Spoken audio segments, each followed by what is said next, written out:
Bem-vindo ao Vozes Extraordinárias. Curta o vídeo.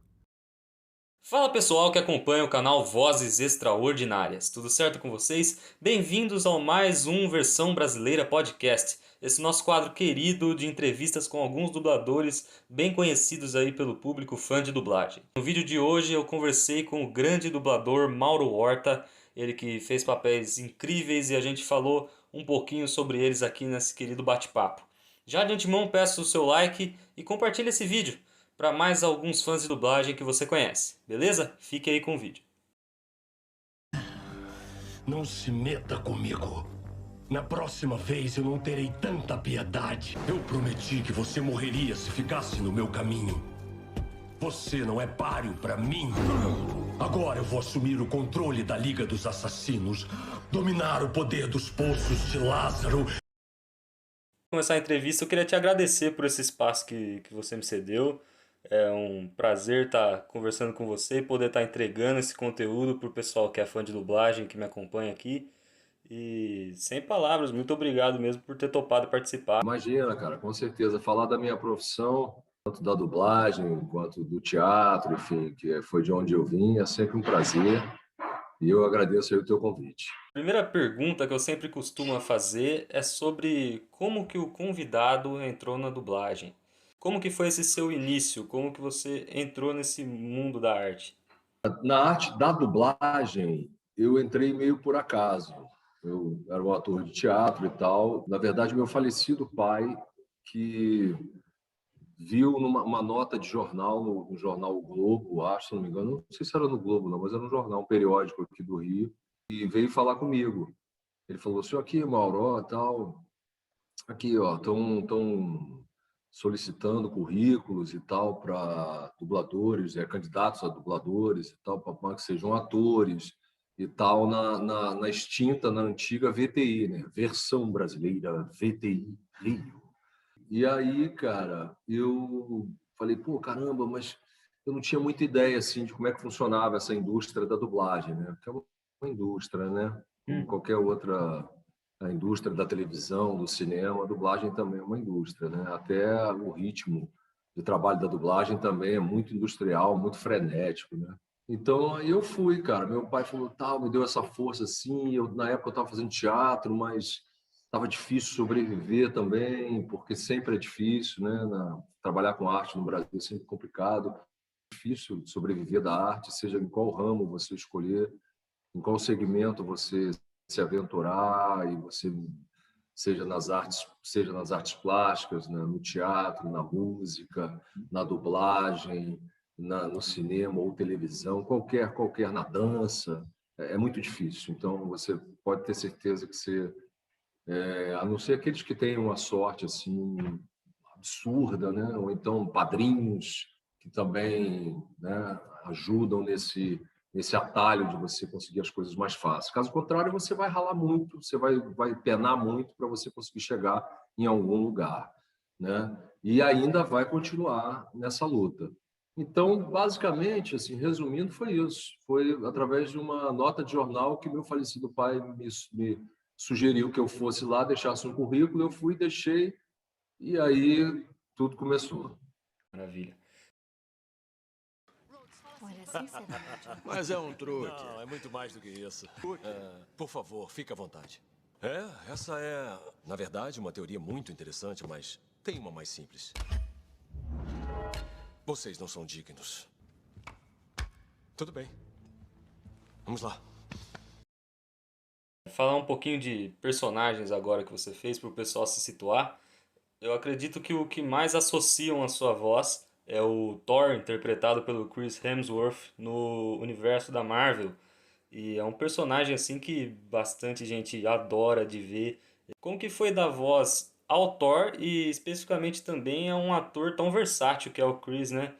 É, o Thor, na verdade, cara, é como assim, o Thor, o Capitão América, o Homem de Ferro. Depois que você dubla uns personagens desses, até pelo apelo que o filme tem, você pode ter dublado qualquer outra coisa, assim, quer dizer, bacana, muita coisa legal e tal, mas nada vai ter a repercussão que tem você dublar um herói desse, porque o filme estourou bilheteria no mundo todo e tal, e o ator de dublagem ele depende desse reconhecimento por causa até né, do que o filme, como é que o filme se projetou, né, Sim. em relação em nível mundial, né? Então, assim, o Thor foi um presente assim de Asgard mesmo, eu diria, porque na verdade um camarada que me chamou para fazer o teste, que é o diretor que dirigiu o primeiro filme do Thor, que eu considero assim um cara que de fato me deu uma grande oportunidade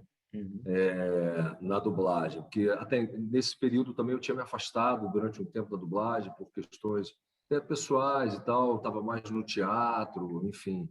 E aí eu estava retomando, e aí esse camarada, esse diretor, que é um dublador também, um cantor espetacular, que é o Marcelo Coutinho, né? Posso até considerar o Marcelo Coutinho como um padrinho, porque foi o cara que me deu a grande oportunidade de fazer esse personagem sensacional, que é o Thor icônico, né? Que está no consciente coletivo aí de muita gente, não só a galera mais jovem, como a galera mais velha. Enfim, eu mesmo eu assistia muita coisa do Thor, só que eram umas coisas paradas, né? Era aqueles desenhos antigos e tal.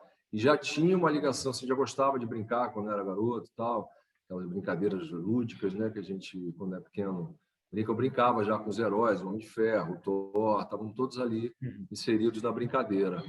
E, cara, e foi assim, o Marcelo Coutinho me chamou para fazer o teste, eu fiz o teste com mais alguns colegas, né? E eu passei no teste. E aí dei início a essa trajetória muito legal aí do personagem. E o Chris Hemsworth é um ator, como você falou, bastante versátil. Eu dublo o Chris Hemsworth ou Hemsworth? Chris Hemsworth. Eu dublo esse camarada já. Eu dublei, na verdade, ele em todos os filmes, com exceção de 2 filmes que eu não lembro nem o nome, foram dublados em São Paulo. E eu dublo o Chris Hemsworth em tudo, cara. Então, assim, em tudo, em tudo. Já dublei o cara em vários tipos de filmes, em vários personagens que ele, né, você vai desde quando ele faz como é que é aquela versão 2 do Fantasma, Caça-Fantasmas 2, onde ele faz um secretário ali todo atrapalhado, que é uma linha de comédia, até o Resgate, onde eu até nesse filme eu recebi uma crítica muito honrosa, né, do Rodrigo Fonseca, do Estadão, né, do jornal aí de São Paulo. Essa crítica está até no meu Instagram e tal, falando do meu trabalho e tal. Enfim, aí veio o Thor eu dublei em todos os filmes, né, os Vingadores. Então, assim, para mim é uma satisfação, uma alegria muito grande poder participar desse universo aí também. Você percebeu que depois do Thor acrescentou mais, as pessoas começaram a te convidar para mais trabalhos ou te reconheceram mais no meio desse mercado da dublagem? Acho que sim, acho que sim. O primeiro Thor não teve uma repercussão tão grande assim, não. Acho que as coisas foram indo gradativamente. O Thor abriu as portas, né, que você quer dizer, né, assim, para poder fazer para os trabalhos aparecerem com mais frequência e tal. Como qualquer ator, qualquer dublador passa por isso. Você pega um grande personagem e aí você vai ter, né, vai ser chamado para fazer mais coisas. Mas eu já trabalhava bastante, assim, já fazia bastante coisa. Eu dei sorte, eu acho, até, porque quando eu entrei na VTI e eu comecei na VTI, eu também já fazia, assim, dentro dos produtos que apareciam na VTI, eu era chamado para fazer personagens muito bons, entendeu? Inclusive Arquivo X, eu cheguei a ser cogitado para fazer o principal, mas aí acabou que ficou entre outros 2 colegas e tal. Enfim, eu acho que o Thor me ajudou bastante, sim. Chepe, vení para cá, louco marica. ¿Qué más? Ve cómo anda Nueva York. Lindo, gracias. Ha pasado mucho tiempo desde que estuvimos todos juntos, ¿eh? Y está ahí abajo. Me gustaría resolverlo. Outro trabalho aqui eu vi que ficou muito legal, cara, da Netflix, da série Narcos. Você fez o Agente Herrera. E é um personagem muito interessante, assim, a construção dele, né? É muito interessante e eu queria saber como que você, junto ao diretor, imprimiu a voz naquela personalidade diferente, que ele tem um sotaque meio castelhano, né? Como que foi essa criação? Cara, o Pátio Herrera foi outro presente também e outro grande personagem, assim, de série e tal, que dublei nessa série, que também é uma série bem vista, né? Bastante vista, assim. E foi muito difícil, cara, de fazer, porque eu tinha que fazer esse castelhano, esse portunhol aí que você mencionou, tinha que dublar em um portunhol e tal, mas eu fui muito bem dirigido pelo Manolo Rey, né?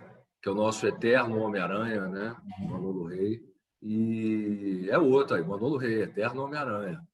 Então, o Manolo, ele dirigiu assim de uma maneira muito generosa e ele é um cara que tem um domínio, né? Não sei se ele fala fluentemente ou escreve fluentemente, mas acredito que o avô dele era espanhol, tem uma coisa assim, uma história dessa. Então, é uma língua que ele tem uma familiaridade, né? Então, assim, isso me ajudou muito, porque, cara, eu enrolava a língua às vezes para dublar, era um negócio que dava um nó, entendeu? Porque eu não tenho essa familiaridade com o espanhol, mas eu acho que eu me saí bem, assim, sobretudo na interpretação. Aí eu tive também outras críticas muito positivas em relação a esse trabalho do Pátio Herrera, no Narcos. Essas críticas foram, sobretudo, em cima da interpretação, entendeu? Então, assim, basicamente, bicho, a interpretação é que é tudo. Se você vai falar o portunhol bem ou mal, se vai ficar, não vai ficar tão próximo do que é, isso não importa. Mas se você passa o que o personagem de fato, né, tem, de fato, que ele, né, a história do personagem, então você vai receber boas críticas e o trabalho vai estar bem executado. E o Pátio Herrera era uma coisa curiosa, assim, porque um personagem muito difícil também, porque ele era um traficante muito camarada, muito mal, assim, ele tinha uma coisa muito sangue frio e tal, e ao mesmo tempo ele tinha a questão dele sexual, ele era um homossexual e tal, né? Enfim, passar isso com um personagem que é um traficante, né? As pessoas, foi muito bem construído o personagem para o ator, né? E eu entrei nessa viagem aí e consegui perceber aquele universo e desenvolvi bem aí esse personagem, o Pátio Herrera. Muito bem lembrado, cara. Eu, porra, gosto muito dele. Quem treinou você no caminho da arte das trevas? Homem Vapor. O quê? Quer dizer que vocês, mortais, estabeleceram uma sociedade exclusiva para bruxos e eu nem sequer fui convidado? Isso não é da sua conta, rapaz. Me conceda acesso ao local agora. Tudo bem. Você fez alguns vilões que marcaram bastante quando eu era menor, eu assistia umas animações. Um deles é o Rex de Ben 10. Você se lembra desse trabalho? Claro que me lembro. O Rex do Ben 10, ele é interessante principalmente porque é um vilão com várias facetas, né? Ele não é aquele... Ele é medroso às vezes, ele é... Né? Muitas vezes. Então, assim, não é aquele vilão que é mais retilíneo, né, na interpretação, né? Então é um vilão que você brincava, quer dizer, tinha aquela coisa da voz mais gutural e tal, né, que vem com o personagem mesmo, não é eu que bolei a voz, não. A voz vem com o personagem mais gutural, né? Tem uma coisa que eu imprimo ali e dava umas quebradas assim, de repente, até de comédia mesmo, porque ele tinha umas reações assim meio medrosas e tal, né? E o Ben 10 bicho, fez história aí também, uma coisa que, nossa senhora, muita gente, né, acompanhou desde sempre, né? Já tem quantos anos o Ben 10? Acho que mais de 10 anos, não? 15 anos, assim. 15 anos, exatamente. Então, foi outro personagem também que me rendeu, assim, boas críticas, me renderam boas críticas. Esse personagem me rendeu boas críticas. E também me rendeu essa aproximação com a galera mais jovem, né? Que já assiste Ben 10 desde muito tempo. Então, muito legal. O principal do Rex é isso aí que eu te falei. personagem que tinha a coisa meio do malvado, né, vamos dizer assim, mas também brincava com a coisa dele ser medroso e tal. Essa quebra era muito interessante. É uma quebra que foge assim do padrão do vilão que todo mundo tá acostumado. Isso. Porque, por exemplo, eu já fiz vários vilões de novelas mexicanas, novelas turcas. Tem o vilão que é meio vilão, o vilão que é o do Tartaruga Ninja, que eu fiz também, que é o Destruidor, né? Ele é um dos vilões ali que participa da história e tal. E são vilões assim mais comuns, entendeu? Vamos dizer assim, aquele cara que nas novelas principalmente, tal, você vê que o cara já é o vilão desde o primeiro capítulo e ele tem poucas nuances. A palavra certa era essa. Entendeu? Facetas também caberia. Então ele tem poucas nuances. Já o Rex ele tem umas nuances interessantes de você sair da comédia para ir pro drama, né? Para a coisa do aquela coisa. Né? Então é bem legal. Olha quem pulou sobre 40 ônibus e voltou pra minha vida. Oi, Duque. Quem é o cowboy? Duke Cabum, o maior dublê de todos os tempos. Isso aí. Ele tá se exibindo. Duque, a gente... Aguenta aí, mais uma. Isso aí. Por que você voltou, Beth? Personagem aí nos últimos anos que você fez que pra mim ficou eternizado assim na sua voz, um filme que eu assisti há pouco tempo, inclusive, de animação, que foi o Duke Cabum de Toy Story 4, que também é uma franquia maravilhosa que tem 4 filmes incríveis. Como que foi dar sua voz pro Duke Cabum, emprestar sua voz ao personagem? E como que é participar de uma franquia de peso assim que é Toy Story? Pessoas de 30 anos já assistiram lá atrás o primeiro filme e continuam assistindo até o quarto. Eu entrei nos 45 minutos do segundo tempo, já com a prorrogação, né? Sei lá, acho que eu já entrei na prorrogação. Cara, Toy Story, o que falar de Toy Story, né, cara? É a mesma coisa do que falar de Vingadores, né? Nossa, Toy Story, pô, bicho, eu me emociono até hoje, assim. Outro dia eu estava assistindo novamente o Toy Story 4, porque eu acho que eu tinha assistido no início 2 vezes, aí fui assistir a terceira agora e tal, com meus filhos e tudo. E me emociona, assim, a história é muito rica, né, cara? A história de amizade, de amor, de respeito pelo brinquedo, né? A vida, né? Aquela coisa que ele dá dos brinquedos, né? Dos brinquedos que são abandonados, mas vão servir.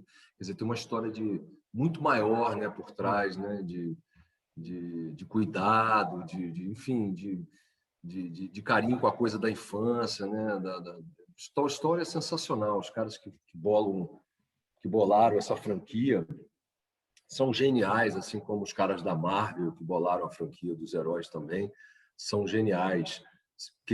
Caso, mesmo que a pessoa não goste, não dá para não dizer que os caras não são geniais, entendeu? Sim.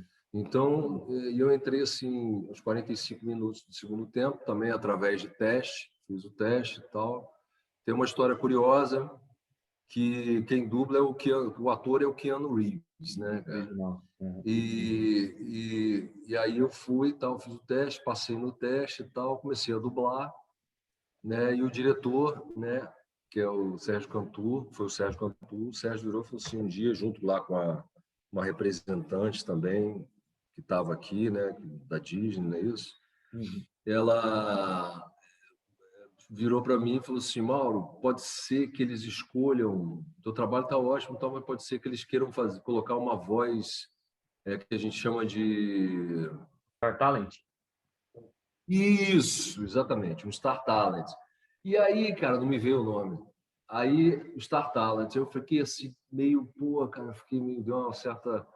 Né? Caramba, será, cara? Porque eu fiquei tão apaixonado pelo personagem, assim, Toy Story, do Duke Cabum, que quando ele me deu essa notícia, eu falei assim, pode ser, como pode ser também que para outros colegas também que estavam fazendo determinados personagens muito ricos na história, também estava cogitada essa possibilidade.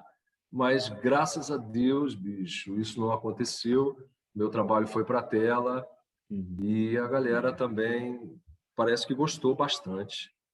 Pra mim é o personagem de destaque assim do filme. É muito engraçado, né? O jeito como ele lida com as coisas, desse negócio de trauma que ele não foi bem sucedido. Sim, sim, do Jean, né, que era o dono dele, né, que, que dispensou ele porque ele não fazia o salto. Que aí é o que eu estou te falando é o seguinte: é uma franquia tão bacana que você lembra, né, quando eu era criança, eu também lembro, que você pegava as caixas de brinquedo e aí vinha falando: o brinquedo faz isso, faz aquilo outro, né?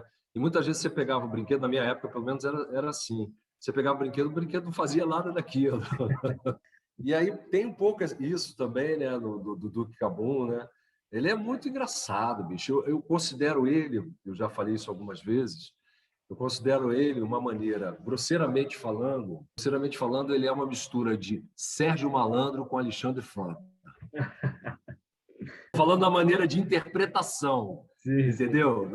Da interpretação, não é do espírito do personagem em si, da interpretação, aquela coisa meio do Cabum, maior dublê de todos os tempos. Aí, de repente, ele. Sabe aquela coisa do Cabum? Sim, peraí! Tá, tem um negócio de Sérgio Malandro. Então, é uma mistura desses dois, assim, que resultou na interpretação dessa coisa do Cabum, que é sensacional. Maravilha, cara. Espera um pouco. Essas construções misteriosas, sua aparência esquisita, suas joias estranhas. Já sei o que vocês são. São hippies! Ouvi falar de vocês no meu rádio. O que estão fazendo logo aqui, socializando no meu lindo celeiro americano? No começo da sua carreira, nos primeiros anos, assim, nos primeiros passos, você participou de duas séries que marcaram assim a geração dos anos 90 ali, começo dos anos 2000, que foi Star Trek. Star Trek Deep Space Nine. Era essa saga. Né? Sim. E tinha Voyager, Deep Space Nine e tinha mais uma, que agora também me fugiu o nome. Mas o meu era do Deep Space Nine, era o Gul Dukat, sensacional, um vilão, ardiloso, sensacional, muito difícil fazer. Minha voz era bem mais leve, o timbre era mais leve. Foi difícil pra caramba embarcar no personagem, tinham textos enormes.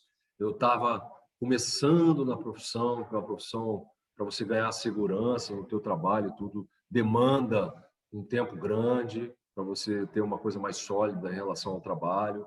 E para mim foi um grande desafio fazer o Ducati. Uhum.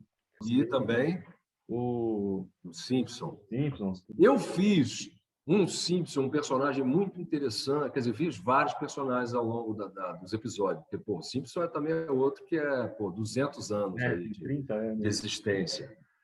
Então, assim, até recentemente eu fui gravar Simpson e tal, em novos episódios e tal, enfim. Eu dublei muitos personagens, né, que aparecem assim, episódios, né, são determinados episódios, eles vêm personagens maiores, menores e tal, são pontuais, né? Os principais, né, desde sempre já existiam. E eu lembro que um que chamou muita atenção que eu dublei, cara, era um bandidão nos episódios do Simpsons, um bandido chamado Cobra.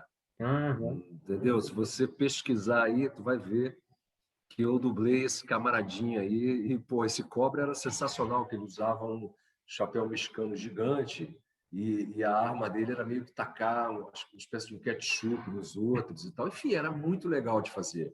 Como eu fiz também, eu lembro um personagem também bacana que eu fiz, que foi também pouca coisa, mas que era um camarada que era um Rastafari, entendeu? Então tinha uma maneira de interpretar bem diferente. Agora eu não vou lembrar o nome, imagino, lembrar das coisas que eu já fiz em Simpson, muita coisa, muitos anos. Né? Mas eu lembro desse Cobra, esse Cobra era bem legal. Eu estava no início também da profissão na dublagem, né? Como ator, já vinha desde muito tempo. E eu achando que a gente era espirituoso. Entendeu? Porque somos fantasmas. Quanto mais, melhor. Beleza, e o futuro era brilhante. Sério? Eu sempre achei que o futuro era meio morto. Eu queria novamente te agradecer por ter aceitado o convite e ter feito parte aqui de um episódio do meu podcast. Para mim, estou sem palavras, muito legal te ter aqui como admirador do seu trabalho, fã de dublagem. Significa muito mesmo. Muito obrigado, cara. Eu que agradeço, Maurício. E bacana esse teu trabalho aí, continua divulgando, porque a dublagem brasileira é sensacional. Valeu, pessoal. Obrigado pelo seu acesso. Assista aos outros vídeos do canal.